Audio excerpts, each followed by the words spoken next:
This is the Skin Gym Face Trainer. This tool is amazing for lifting and toning the muscles from the inside. You're going to want to start on the neck. Use medium to light pressure and always move the tool upwards.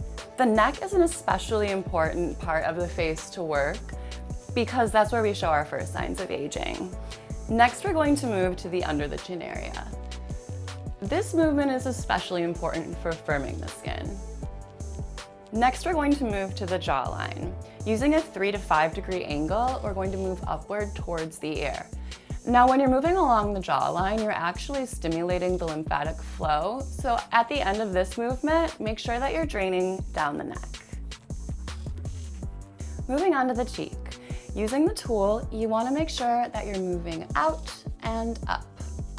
That is the motion that you kind of always want to be using when you're using this tool. Next, we'll move on to the eye area. Now, under the eye, you really want to make sure that you're extra gentle because this is the most delicate skin on the face. So you're going to move along the orbital bone up to the temple. The final step of using the face trainer is to finish with that lymphatic drain. So you'll move the tool across the top of the head and then flush all of the work that you've done down the side of the face and then down the neck.